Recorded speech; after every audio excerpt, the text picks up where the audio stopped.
Hey guys, did you know that I have a Patreon where you can support me and plus get awesome rewards? Or if you're thinking to yourself, but Julian, I want even more bang for my buck while still supporting you, you can pop over to my Redbubble and check out my awesome store with new designs appearing regularly. But for now, enjoy the video you're about to watch.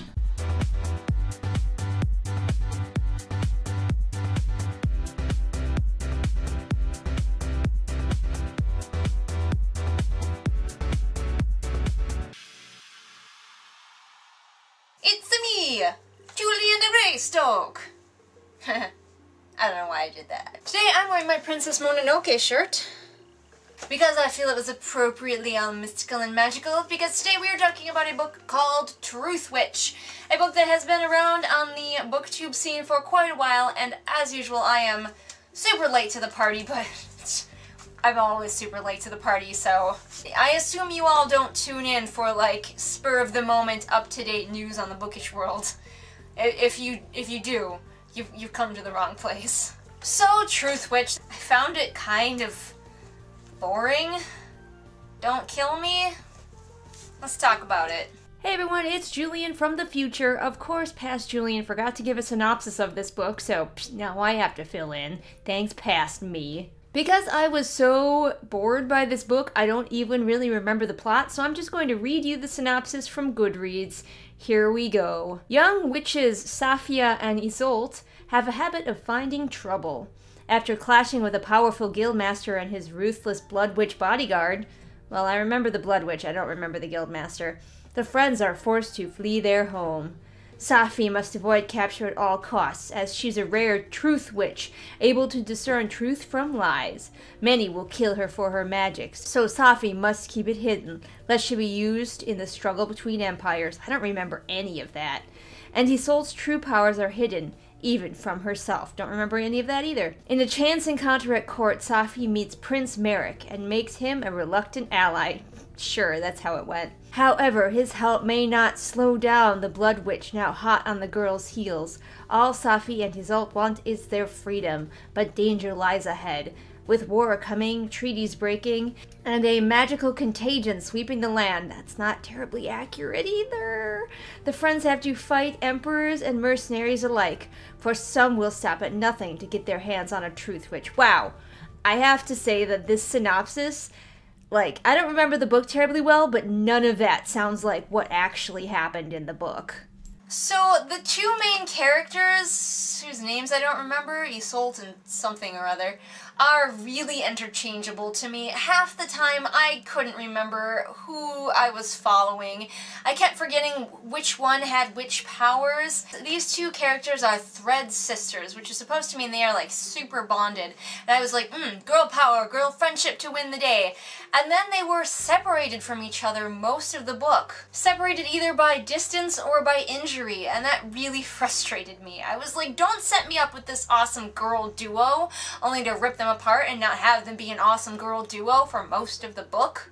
But one of the main characters is an important political figure who must reach another land in one piece to fulfill a magical treaty. Different people are trying to stop her, and somehow that was just really meandering and boring. How? I don't know. Should have been exciting, but it was just a snooze fest. Now, as part of this magical contract, the one girl, which one I can't remember, cannot be harmed. She is being transported by this guy named Merrick. By the way, there's a guy named Merrick and a guy named Cullen, which makes me think that this author might enjoy Dragon Age. Merrick has to transport this girl on his pirate ship, I think it was a pirate ship, from one place to another, and to fulfill this magical contract, she cannot be hurt in any way. She cannot shed any blood. So, rather than just telling her that, he spends the whole time running around freaking out that she's going to hurt herself. She knows there's a magical contract, right? Or at least she eventually figures it out. So why not just tell her the whole thing? Communicate. Tell her the whole thing. Tell her there's a magical contract and it says you must not be hurt.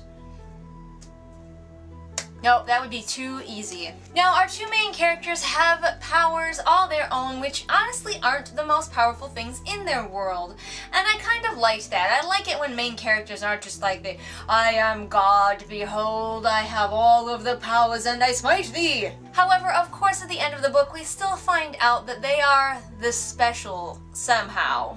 I'm so tired of everybody turning out to be this special. There are a couple of villains in this book, but one of them is the Puppeteer, who's this really cool person who has the power to, like, take over people and stuff like that. But she's mostly, I think, just build up for a future book. She's, like, in the shadows and people are like, ooh, scary. But the other villain is the only character that I really actually enjoyed. He is this blood mage guy who is basically invincible.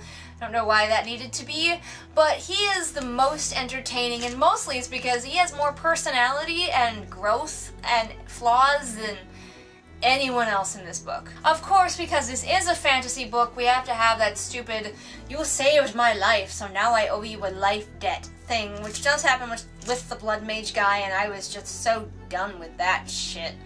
Why? Why? Why does every culture conveniently have that blood debt? You saved my life, now I have to repay you shit. So I did listen to this as a recorded book because that is how I have to consume most of my books nowadays. It's just the way my life goes, alright? The narrator was, or narrators, I can't even remember if there were two. I've already forgotten so much about this book because I found it so boring. The narrators, and their attempts to do accents were so cringy. So cringy. It hurt me. Stop. Just stop. Why are you trying to do these accents? Stop it. There are a lot of magical people in this world that the characters live in, and it really kind of makes me wonder, like, why are there non-magical people in this world at all? There are only like 2, I think, named characters who we aren't explicitly told have magical powers of any kind. And I was just like, give them magical powers too. Don't bother having normal people in a world where all of the important characters have magical powers. See, me personally, I've always been drawn to that character in the group who isn't magical like everybody else. The Sokka of the group. The Xander of the group. I feel like those characters can be really fun and important to the story, but this didn't even bother with that. They were just like, no, everybody who's important is magical. And the main reason that our heroes are trying to sail to this place to fulfill this magical peace treaty thing is to save Captain Guy, Merrick, I think's homeland where people are starving and death is happening all the time, running rampant, whatever. Except for we're never shown this. We're only really told this. I think we get like a very brief scene of his homeland, and it doesn't even, the part that we see isn't even that bad. So it really feels like this book has no stakes. On the run from somebody who, going to somewhere in a hurry because, don't let the princess get hurt because we couldn't be bothered to talk to her about it. I think one of the biggest problems with this book, other than the bland characters, is the world building. This book doesn't really believe in world building. The world is not very well explained at all. It just feels like very fantasy, tropey, boring fantasy world that you've seen a million times. I would describe this book as like a cheap, mass-produced chocolate bar. If you're really hungry for chocolate, you grab up that chocolate bar and you chow down, but after a few bites you realize it's mostly wax. And then you look across and you see a beautiful piece of real chocolate, and you look down at your regular bar of chocolate and suddenly you just want to throw it on the floor. That's how I felt about this book. I have read so many better fantasies that this book felt like that cheap chocolate bar that I would gladly throw to the floor if any other better fantasy came along.